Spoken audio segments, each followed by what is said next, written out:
So you're driving your car and then boom, somebody rear ends you. And you feel a sudden pain in the back of your neck.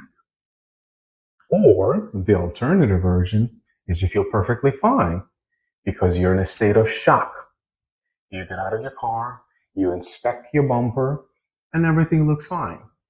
So you decide not to exchange insurance information and you go home. But the next day, you wake up with terrible pain in the back of your neck and you're stiff as a board. You walk around and you do one of these. You can't turn your head to either direction. So you do what everybody would do in that situation. You take some acetaminophen, some Panadol, you put on some ice, maybe heat in your neck, and you do nothing. You take it easy. A week goes by, a month goes by, maybe two, you still have pain. Maybe it got a little bit better, but you still have pain. So finally, you decide to go to the doctor. Your doctor examines you, gets an x-ray, everything looks fine, but you're not better. He sends you for an MRI, and that looks normal. What's the conclusion? What's going on? MRI is normal, but you don't feel normal. And what's the conclusion? Well, this is a classic presentation of moderate to severe whiplash injury.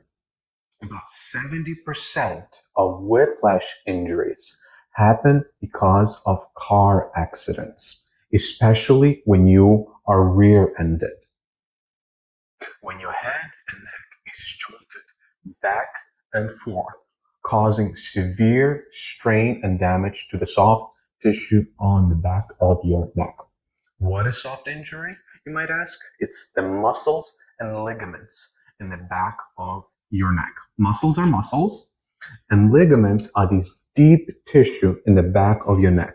This is something that holds together these bones in the back of your head, of your neck. So it holds together, represented by this little piece of black tape. It holds them together. And then, of course, on top of that, you have the muscles.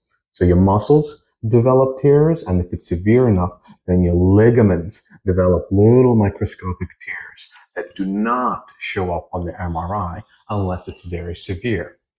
Now, can you get a whiplash injury from a slip and fall? Absolutely. From a sports injury, like being tackled by another rugby or a football player? Yep. Punched in the face? Absolutely.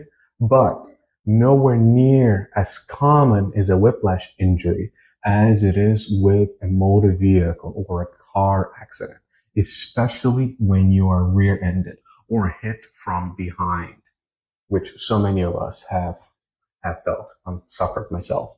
Which is why if you ever get hit from behind by another car, you don't look at the bumper and say, oh, it looks fine. So that must mean I feel fine. My neck is fine. And so forget about it. Everything's okay.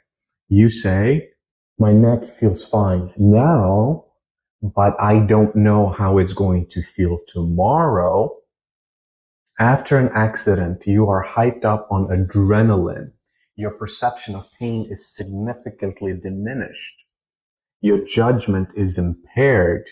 You need to wait a little bit longer for your body to react to the situation before you're able to assess how you feel.